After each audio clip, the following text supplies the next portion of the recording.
Yelich sends one to right center and deep. Get up! Get up! Get out of here and gone for Yelich. He has tied the game with a booming home run. He got it all. Tied up 4-4 on a big home run the pitch. Ryan Braun sends it to right center and deep. Get up! Get out of here! Gone for Ryan Braun. He just hit a walk-off alley.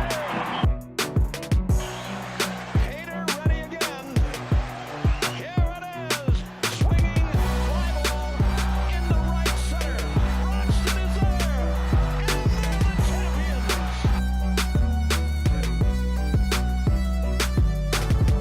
What's going on, Ball and Glove loving Brewer fans? Welcome to the Brewers Trilogy podcast presented by the Wisconsin Sports Trilogy. I'm your host, Tyler. You can find me on Twitter at Tyler Kurth or read my articles by following Reviewing Brew on Twitter. You can follow the podcast on Twitter at Trilogy_pod or by searching Wisconsin Sports Trilogy on Facebook. And joining me, as always, is my cheesehead loving buddy, Trevor. He is the host of the Packers Trilogy podcast. He can be found on Twitter at Bender_Trevor. Trevor, how are you doing today? I'm doing pretty well. You know, the weekend is almost here as we're recording this, which is a little strange for our podcast in the off season. Typically, we wait for the weekend to record these, but it's a little different this week. It's nice to kind of get it out of the way. I'm excited for the weekend. And then you gave me this list of players that we're about to talk about, and it made me feel very overwhelmed. So now I don't really know what to think. Yeah, the list is about as overwhelming as like a high school geometry test or something like that. It's like those multiplication tables back in grade school. Like you're like, oh God, I'm not ready for this. This is way too much. That's exactly what it felt like when I looked at this list of players that we're about to talk about. Yeah, so obviously you hinted at we're talking about free agency today, and specifics we're going to talk about the offense today because, as we mentioned, there's a boatload of players. I mean, the talent level's kind of hit or miss. But just offense today, we'll get to pitching in another podcast. And, I mean, there's a lot of different ways we can start. And you mentioned multiplication tables like, there's A plus B equals C. Well, we also have to take into consideration when talking about the free agents, we don't know what the Brewers are going to do at some of these positions either. So they have decisions to make on certain positions. And, there's still rumors about if DH is going to come back next year. The latest I've heard right now is that it's not because it's some complicated thing by some good source in the Major League Baseball. It's something to do with have to make another union. And it just sounds like something that won't happen. So we'll take all that or keep all that in the back of our mind as we talk about these free agents here on offense. So on to start today, let's start at the catcher position. So obviously the Brewers have decisions to make on Omar Narvaez and Manny Pena. But looking at the free agent pool, there are a few that catch my eye. Obviously, JT Realmuto from the Phillies is number one, but he's way out of our price range, so we're not even going to talk about him. We're just zipping that off right now. So the one guy I saw, Trevor, and I want to talk about is James McCann. He is currently with the White Sox, and he lost his job when Yasmani Grandal came to town last offseason. He was a one-time All-Star and that was last year in 2019, and he slashed 273, 328, 460, and then 896 that year. Not necessarily a super good power hitter, but he hits up the middle. He's a very good pitch framer, and in terms of getting the ball out quick, very good defensive catcher, throws a lot of runners out. So I feel like he could potentially be an upgrade over what Manny Pena is because James McCann is a right-handed thrower, right-handed batter. But what do you got on James McCann? To me, they sound like very, very similar players. And yeah, he had a little bit better of a season in 2020 than Manny Pena did. Granted, in a shortened season, Manny Pena had a very short season with him going out on the IL. But if you look back at, say, their career stats, I'm on Baseball Reference. For Manny Pena, batting average of 255, on base of 318, slugging of 408, which means his OPS is 726 for his career. And then you look at McCann, he's got a batting average of 250. So that's 6 points lower than Manny Pena. On base percentage of 300, which is again lower by 18 points. Slugging percentage of 394. That's lower, and the OPS is also lower, under 700 there. So to me, yeah, McCann might have had a little bit better 2020 season, but they're very, very similar players. It's not like Manny Pena has immensely better stats. So to me, it's about who you can get at a better price. Manny Pena makes a little bit more sense to me just because of having him in the system already, knows the pitchers, knows how to catch those pitchers, all those types of things is an added benefit. So if we get Manny Pena, especially if we get Manny Pena for less money, I think it's a no-brainer to me that we keep Manny Pena, and kind of, because my thought is right now, you keep Manny Pena and you got to find someone at the catcher position, because Omar Narvaez did not seem like it was it last year. Can he come back? Is he even going to come back to the Brewers next year? That's a question too. So to me, my choice would be Manny Pena for the next 2 years, and you got to get someone in here that can be your more long-term play at the catching position. Yeah, I completely get what you're saying there. I mean, Manny Pena's getting up there in age, and now we talk about James McCann, who's he's 30 right now. So, I mean, I think he's got to be, a little younger than Manny Pena right now, but not by much. And you talked a little bit about price value. Well, over the last 2 seasons, Manny Pena's averaged in the $1.6 to $1.8 million range. And James McCann, since he was non-tendered by Detroit in 2018, he signed 1-year deals each of the last 2 years. And one was for $2 million, the other one was for 5.4. So big jump there. Obviously, he got that 5.4 after his tremendous 2019 season when he was an all-star. So then you're kind of looking at, okay, what kind of price range could you get McCann for? I think the safe bet to say is somewhere between $3 and $5 million, right? I mean, he was essentially a backup this year in 2020 with Yasmani Grandal playing for the White Sox. So I feel like James McCann could be affordable, but like you're saying, Pena's been in the system. He's probably still going to cost less than James McCann, although I think James McCann might just be a slight upgrade offensively, but is the price difference worth it? I'm not exactly sure. Yeah, and you mentioned age. It does look like Manny Pena is almost 3 years older. Actually, he is 3 years older than him at 33 years of age. So that is maybe a little bit of a concern. They mention 35 is typically where you start seeing a big decrease in statistics for players, especially players that aren't superstar players, and Manny Pena is not one of those. So to me, maybe you get a year out of Manny Pena. If you're lucky, you get 2 good years out of Manny Pena.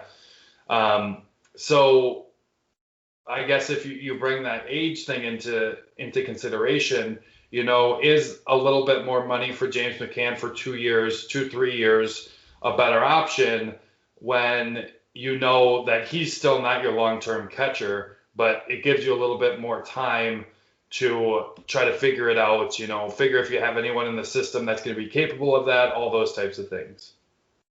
Oh, gosh, yeah, the system that's another interesting point you bring up. Like Feliciano, Peyton Henry, they're not protected by the Rule 5 draft this year, which is conversation for another podcast. But the Brewers might have to add both those guys to the 40-man roster. So, I mean, that might play a factor into what they do here in free agency period.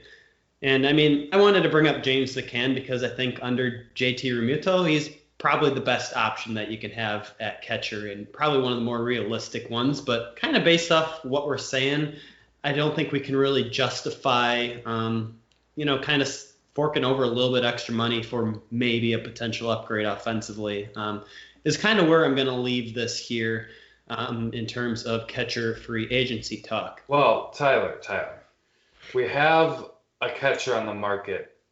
His name is Eric Kratz. Oh gosh, I forgot that guy's still playing. Wasn't he playing for the Yankees again this year? Did he go back there, or am I imagining that?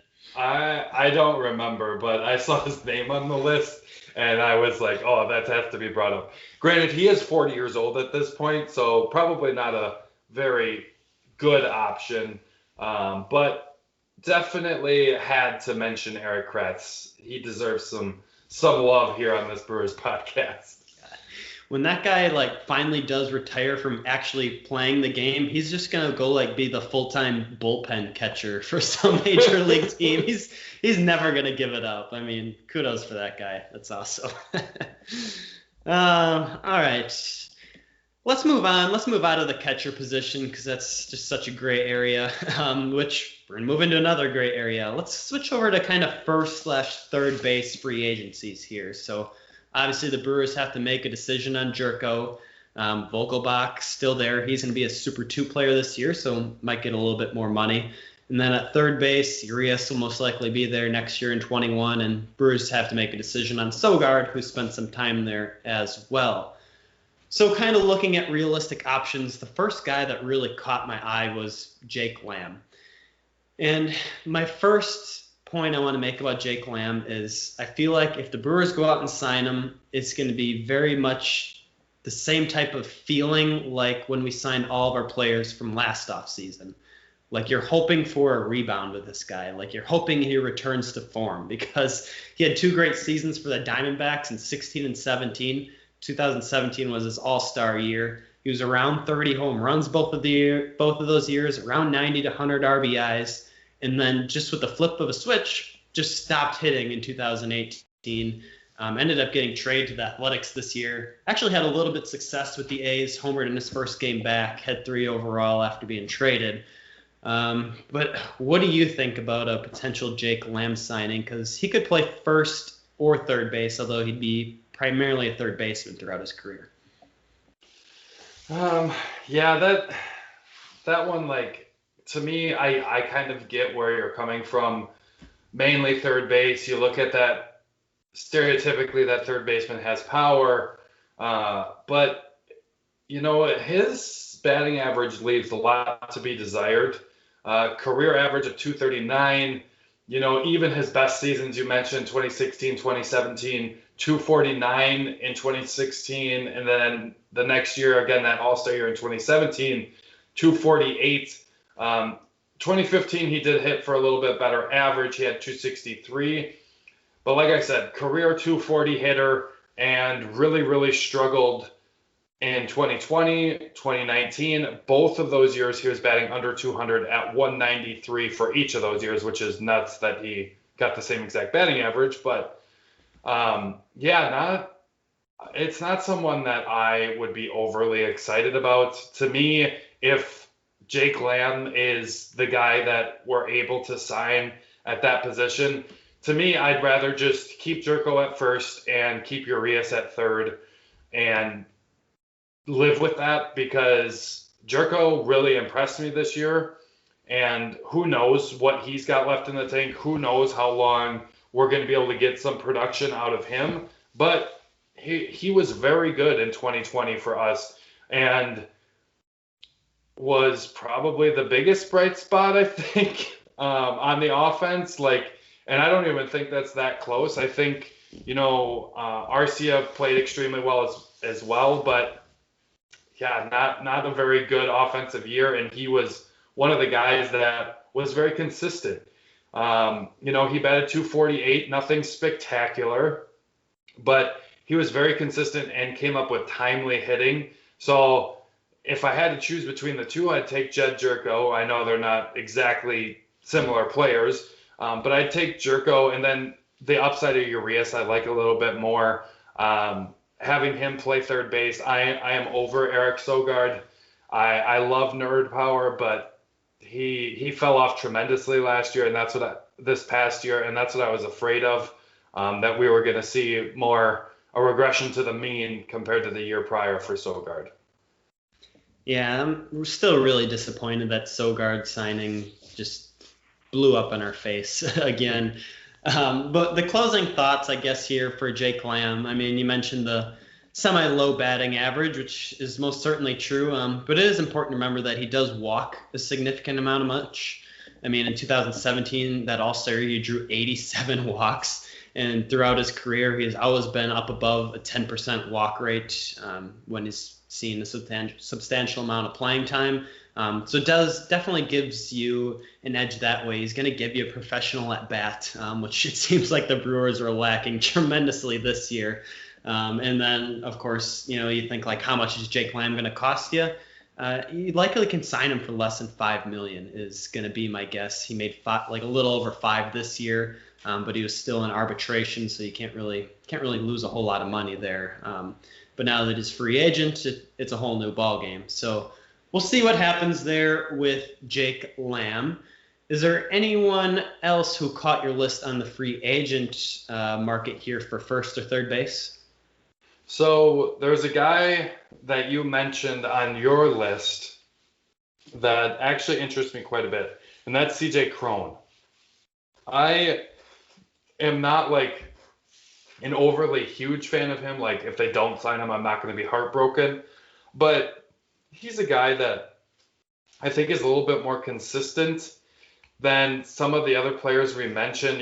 Jerko's pretty consistent, but some of the other players we mentioned on this podcast, they're up and down. There's been a lot of up and down years. Sogard, for example, even Urias showed flashes, but not very consistent overall.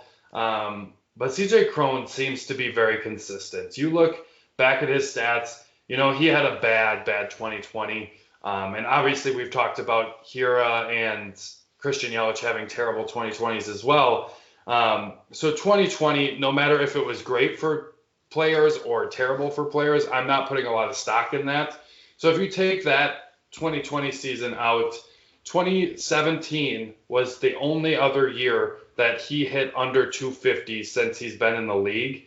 And you take that a step further, his OPS has always been over 700, and actually his lowest is 739 for his OPS. So he just seems like a more consistent player. Even when he struggled and hit 190 this year, his OPS was 894. So to me, that seems like a guy that gives you some of that slugging and power numbers, but also is fairly consistent at the plate in terms of actually getting on base. Oh, man, I have to laugh at you. Of all the players, you picked CJ Cron because, for those of you who don't know, we share like a document where we put all our information in there. And literally, my sentence was a guy who I formerly thought the Brewers could sign, but I've since changed my mind. And then Trevor goes out and says he wants him. That is entirely the reason why I picked him, honestly, because I knew you were going to ask me about any other players I had on my mind, and I didn't really. And then I looked at his stats, and I'm like, oh, yeah, I'm definitely saying that just to disagree with Tyler. Oh, man. All right, so here's my thing with CJ Cron. When I thought he was someone the Brewers could have picked up at first base last year. I was all for him, kind of like you were, because I fell in love with the power numbers, like you're talking, like the 250 batting average. All right, that's great, but if you're going to give me 25 to 30 homers, you're going to slug the ball, like, hell yeah, sign me up for that. But then I started digging a little deeper, and I'm like, God, like, there's that 250 batting average, roughly, but then you look at his on-base percentages, and there's not a big, huge gap because he just doesn't walk a whole lot. I mean, sure, his strikeout numbers they're pretty average, like mid-20s-ish, low 20s on normal. 2020 was a little bit high for him, but he was also injured this year. So then I was like, all right, what do you do with the difference here? I mean, you got a guy who can slug a lot, but then that's about all he's really going to give you. I mean, obviously it's not like a Chris Carter scenario where he's going to slug under the Mendoza line and hit 40 homers. Not quite that bad. But just that low walk rate kind of scared me away from him here. So that was one of the bigger reasons why I said no to CJ Cron. Well, and my argument to that is you have a power hitter. You're not really expecting them to walk. Did Eric Thames walk a lot? Did some other players I can't think of anyone off the top of my head, but like typically your power hitters aren't going to be the ones to walk unless your name is Christian Yelich. So, or they're pitching around you, intentionally walking, but he's not that level of a player. He's not a superstar player. He's not Barry Bonds. He's not, Prince Fielder. He's not that type of player. But to me, it feels like he's just a solid guy who hits for a decent average and gives you those power numbers. And look, like I said, I'm not going to be heartbroken if they don't sign him, but I just like the consistency of being able to hit, again, outside of 2020. Fair. I mean, the thing you brought up Thames, though. I mean, Thames did walk a lot. His first year back with the Brewers, drew 75 walks that year, then 51 in 2019. He didn't really play a whole lot at first, but then got playing time as the season was winding on there. So, Thames did walk a lot, is I guess kind of what I'm getting at there. Yeah, you're right. I looked at that after I said that, and I'm like, yeah, he did walk. What am I thinking? You're right. That was not good on my part, but like I'm okay with that. That's a thing I'm okay with kind of dealing with. If you don't walk as a power hitter, but you're hitting for a decent average, I'm okay with that. Fair. And the Brewers could bring Thames back potentially. I mean, the Nationals have to make a decision on him. He's got a $4 million mutual option for next year and then a $1 million buyout. So, I mean, I think given how much Brewer fans miss Thames, they'd be like, hell, why wouldn't the Nationals bring him back for that cheap of a contract? But, I mean, Thames didn't have a really good year with the Nationals. Hit just barely over 200, only had 3 homers. So kind of a struggle for him there. So it could be an option. I would not rule it out. One guy who's definitely going to be a free agent there, and in particular at first base, I'm kind of excited about this guy, and that's Matt Adams. So I remember him when he first busted in the league as a Cardinal. Since then, he's gone to the Nationals, and he's really never been like the true everyday first baseman, but he still somehow finds a way to be consistently hanging around that 20 home run mark. And he hits for his career as a 260 hitter. I mean, his strikeout numbers have increased over the last 2 years, but I feel like that's a guy who just give him a shot. I'm not quite sure why he hasn't in the past. But if in limited chances you're hitting 20 homers, I feel like he could be a pretty good contributor for this Brewers ball club, especially being a lefty and coming into Miller Park. Yeah, that's a good point. And the point I brought up with Crone was consistency. And Matt Adams has a pretty good overall, career batting average at just under 260 at 259. Walks is kind of a similar thing as what Crone does. He doesn't walk a ton. Slugging percentage is pretty good. OPS overall, I think, is very good. There's years where he's over 800 by a significant margin, but then there's years he's under 700 by a significant margin. So a little bit more kind of inconsistency there for him, but he's definitely a player that even with, like you said, not getting playing time, he overall is pretty consistent and has been since he entered the league, and that was all the way back in 2012. So, he is a solid player. All these players that we're mentioning seem like, they're kind of just like rental options for a year or two, because that's kind of what free agency is in baseball. You get your first free agent contract at best 26, and I guess that's the same for football as well. But sometimes that goes out even longer depending on when you get into the league, all those types of things. But to me, there's like guys that I wouldn't mind seeing on the Brewers, but there's no one that jumps out at me. And the guys that do jump out at you, you're like, yeah, we cannot afford a player like that. Or it's, Justin Smoke was some of the other options, and I'm not a big fan of that. Ugh, yeah. Let's not bring up Smoke. Ugh, That's too soon.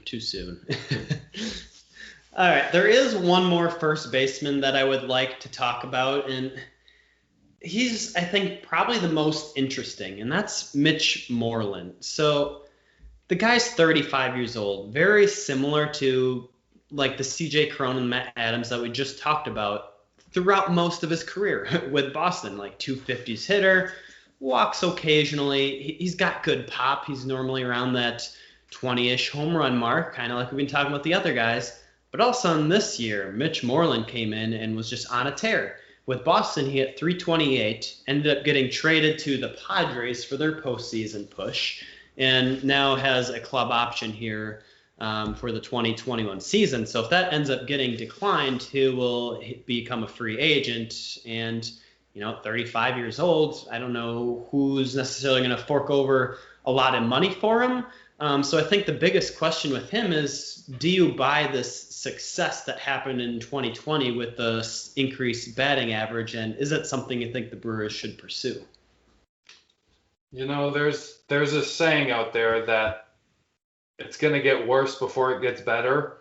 I think it's the opposite with Mitch Moreland. It got better, now it's going to get worse. I mentioned that age 35 as a big factor, like the stats back it up almost to a T to every person at 35, that dip comes. And these other players, you get a year or two before you get there. So to me, I'm thinking it was just like a one last hurrah of greatness for him, or at least Mitch Moreland level greatness, if you will. But to me, I wouldn't like the signing. I like the player overall. I've liked watching him in Texas, and I growing up, my favorite player was David Ortiz, so I have a little bit of a soft spot for the Red Sox because of Ortiz. But don't laugh at me. Big Papi was the shit. But I think for me, it just seems like a year or two late to bring him in and realistically expect meaningful contribution from him. Yeah, I totally get your point there. I'm going to agree with you. I'm not buying it. Like 2020 was a short year, and you got to take some things with a grain of salt. And sorry, Mitch Moreland, that you're one of the grains of salt that, yep, not going to deal with it. Someone else can keep you over there. Let's move over to third base here. As long as we're on this kind of topic of guys resurging, a free agent this year is going to be Tommy La Stella. So I say third base because he has ability to. He also is primarily a second baseman, but pretty good splits in terms of innings covered over both of those. Most people might remember him as a Cub. He was there for many years, and then all of a sudden he goes to the Angels. And in 2019, the dude just found a power stroke. Maybe it was a baseball. I don't really know. We won't get into that today. But then he ends up fracturing his tibia, ending his season. And honestly, I was kind of tracking him as 2020 started, and I was like, there's no way he's going to keep hitting. Well, he's kept hitting. He was ended up traded to the A's this year as a rental player. His numbers have just jumped off the table. And the intriguing part for me is, if the Brewers want to pursue him, is the fact that he's never earned more than $3 million in a single year. So he could be someone I think the Brewers could look at for a relatively cheap contract. Yeah, that money situation sounds like could be an option, and it could be, one of those cheap options that could hit. David Stearns made a lot of those moves in this past offseason. They didn't really work at all. I don't think there was one that worked at all in 2020. But this definitely could be one. You look at career batting average of 274, and then 281 in 2020, and he's another guy that just anywhere he goes, he gets the job done. You mentioned, he was with the Cubs for a while. He was in Atlanta his first year, and he's just all over the place. He's hit the ball, and he's hit the ball well. And I don't think, his home run balls you're not going to get a lot of that from him. But if he's hitting 275, 280, and even if you get him on a pretty good year next year and he's hitting, closer to 290, if he's hitting 290 and getting on base outside of that, drawing some walks, doing those types of things, I think that could be a solid option. And for $3 million, yeah, that you could do much worse for $3 million. Ask David Stearns and Justin Smoke about that one. Yeah, and you mentioned obviously that higher-ish batting average. He's a really good contact hitter. I don't know how long the power will be there for if that continues. But I'm looking at his StatCast numbers here. His strikeout percentage this year in 2020, 5.3. That's top 1% of the league. So that means he's got to be within the top 5 least amount of strikeouts of qualified hitters out there. And there are some pretty damn good hitters out there. So someone who could hit for contact would be a very refreshing change of pace on this Milwaukee Brewers team. Just be interesting to see if they go that route or not. Another guy that they could look at is Adini Hechavarria. I'm pretty sure I said that right. I was practicing it earlier. Yeah, you impressed me. He's been with the Braves here for a while now. He's moved, actually, I guess I lied. He's moved over the league over the past 5 seasons quite a bit. Most recently here with the Braves. Kind of similar to Stella, he's a contact hitter. He's primarily been a pretty good solid backup. When you're looking for a utility player, I feel like he's, maybe a guy the Brewers could pick up. A better option than Sogard, I think, at this point. So what do you think about him? I miss Hernan Perez. That's what I think. I got nothing. I was surprised you got that name right because that looks and sound about right, and I was not even going to attempt that. But not a guy that has been on my radar at all. And for a utility, you mentioned utility guy, and instantly I could only think of Hernan Perez. I miss him. Yeah, I forgot to follow Hernan Perez this year, despite him being in the division. So, whoops. Sorry, Perez. Yeah. All right. Let's move out of the outfield here, or out of the infield. Let's move to the outfield. I know it's kind of weird to talk about the outfield with the Brewers because I feel like they're pretty much set in stone. I mean, Kane, Yelich, Garcia are all locked up under contract for next year, so I feel like they're going to get the majority of the innings. But there are a couple outfielders who are intriguing. I mean, most of them are out of the Brewers' price range. But one guy I think worth mentioning is Kevin Pillar. So I mentioned him because he's been with the Red Sox for a while. He's traded to Colorado this year as a rental. Very high contact hitter, very, very fast. For a center fielder, when he's right, he has above average power for his position. He's been on the rise. He can be a game changer. And when you think you have an aging Lorenzo Cain, I feel like the upside of PR might actually outweigh Lorenzo Cain, believe it or not. And PR will be a lot more cheaper because Lorenzo Cain is going to be the Brewers' most highest paid player this year. And Kevin PR, you're looking at a contract, if I had to guess, it's going to be over $6 million. How much over? I'm not exactly sure. Yeah, I'll keep with my main man, Lorenzo Cain. I've mentioned that 35 multiple times on this podcast, and he's 34, but I'm not ready to give up on him. He is my guy, and it was sucked not seeing him out there the majority of this year. But I still think he's got a couple of years left in the tank. And the way he started 2020 really makes me feel like that's going to be the case, and he's going to be able to handle whatever it takes. And by the way, I did look up Hernan Perez's stats. He got less at-bats than Lorenzo Cain did this year. He had 6. Lorenzo Cain had 18. So, yeah, not a great outing for him. But, that's what you get for going to Chicago, I guess. At least Jeremy Jeffress did well with Chicago. He was actually named one of the finalists for NL Reliever of the Year, which caught me completely off guard. Yeah, when I saw that, I was actually dumbfounded. I didn't know what to say. I'm like, what? That doesn't make any sense to me. I did not expect that from him. I mean, Jeremy Jeffress I loved watching him pitch. I love how intense he gets when he's on the mound. I loved him as a Brewer. So good for him. Just next time, can you do it like on the other side of Chicago? Can you go to the White Sox and do that? That'll be fine. Like Yasmani Grandal can go off because he went to the correct side of Chicago. That's a very fair point. Gio Gonzalez, he can do the same thing. He can go off as well. Yeah, exactly. All right, let's end this free agent here with let's just reach for someone. Let's ignore the payroll. We know it's going to be tight. Let's find someone that you like and just say, screw the cost. I mean, there's a bunch of guys to choose from that we left out so far. Yadier Molina is going to be a free agent. Justin Turner's a free agent. Marwin Gonzalez can kind of play anywhere from shortstop to first base to outfield, free agent.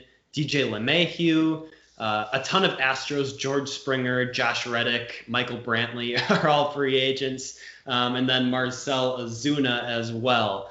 So out of those guys or anyone else you saw on the free agent list, who's your reach when you can ignore the budget?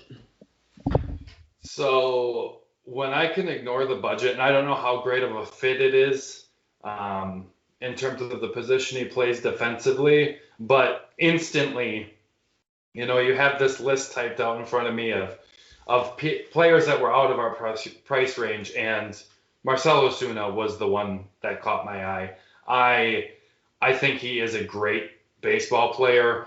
You look at his stats, he is very, very good, and he's been very, very consistent over the course of his career. You take out his rookie year in 2013, he's had every single year he's had greater than 10 home runs, and all but one of those years he's had greater than 20 home runs. Now, he did have 18 in 2020, so he would have very clearly had over 20 had this been a full season. You look at his batting average this year, 338, career average at 276, and he's going to hit you 20, 30 home runs.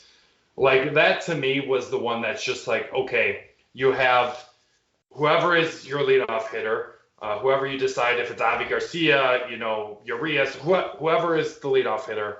Then you have Christian Yelich, Keston Hiura, and Marcell Ozuna. Or you could go Keston, Yelich, and then Ozuna. Like, that to me would give those two players that struggled this year, and Yelich and Hiura, so much backing and make them get pitched to so often because he's sitting behind them ready to just destroy the ball out of the ballpark. Yeah, I'm glad you brought up Ozuna. I mean, he was traded in the same offseason as Yelich from the same team and to the Cardinals. So, like, when that first all initially went down and Yelich won the MVP in 18, I was like, hell yeah, we picked the right guy. Like, I'm sure the Brewers were in talks for trading with Ozuna too, but we picked the right guy. And then he goes out and has the year he did this year in 2020. I mean, he signed a one-year deal with the Braves, bet on himself, and it's going to pay off. He's going to get a crazy good payday this year. So I'm glad you brought him up. Yeah, like you said, fit-wise, that's obviously would be the problem there with him, unless if you were able to move one of our other outfielders to the DH or, whatever happens there. I don't know. Avi to center field. What happened to your boy Kane? Well, if we sign Marcell Ozuna, someone's got to go. Well, I guess we'll just move Avi out. We'll just move Avi out because my boy Kane, we'll keep him in there for a year, and then you got Yelich and Marcell Ozuna on the corners, and it's just going to be Rake City. I like that. All right. The guy I picked off of this list was DJ LeMahieu, mainly because he could fit a need for the Brewers, primarily a second baseman. Obviously, if DH is around, you could have have Keston DH all the time. But LeMahieu also spent a good amount of time at third base, which could be a need for the Brewers as well, because they could just shift Jerko and Vogelbach over to first, and you feel pretty good about our infield. And then bringing in LeMahieu is obviously a huge offensive boost. I mean, the guy's just hit throughout his entire career. I always thought initially maybe it was just because he was with the Rockies, and that contributes to everything. I mean, despite him not being a crazy good power hitter when he was with Colorado, he's always hitting for high batting averages. And then he went to the Yankees and just continued. Found his power stroke last year at 26 homers with the Yankees, 102 RBIs. I don't know, maybe. But I mean, look at like some of his best batting averages throughout seasons: 348 in 2016, 310 in 17, 327 in 2019, and then in the shortened season, 364. So he's gonna. His contract's gonna be a shitload of money. I mean, I don't know why he just signed for 2 years with the Yankees, unless he was looking to get another payday, which could very well happen. But that's the one guy I would like to reach for, despite him probably going to require more than probably $15 million a year, I would guess. Yeah, that's definitely probably out of the Brewers' price range. But it is always fun to like look at what a splash signing could make this team look like. Like if Osuna came to the Brewers, instantly the best outfield in baseball, and I don't think it's anywhere close. And then you bring in LeMahieu, if that's the option, if that's what happens, like that all of a sudden makes, a big question mark, not a question mark at all. And he's a guy, he doesn't rely on that power. You mentioned he hits for a very good average, over a career 300 hitter, did very, very well this past season and a shortened season at the plate in terms of batting average. Led the league in batting average and on-base percentage. And he also led the league in OPS plus. Just he had a great season, and that's not completely out of the norm. 364 was probably a little bit high, probably not something he's going to sustain. He did have a year back in 2016 where he hit 348. So he's a guy that is consistently above that 300, or at the very least pretty close to that 300 average. So definitely a guy that could be beneficial. But like we said, Ozuna, LeMahieu, probably not going to be in a Milwaukee Brewer uniform anytime at all, probably. Yeah, most likely not. Same with George Springer, who'd probably be the third guy on my list, minus the first two that we talked about. So we'll keep dreaming about these guys. Maybe Mark Ignacio will go bet all his life savings at the Ho Chunk Casino, and then we'll be loaded. We'll be fine. All right, but I think that's going to wrap us up here for today. We'll be back next Monday with a podcast to talk about off-season additions to add on the pitching side of things. So we will do this all over again. More fun. We'll again start with realistic options and then switch over to some more not so realistic ones. But until next time, we'll talk to you later, Brewer fans. Trust in Stearns.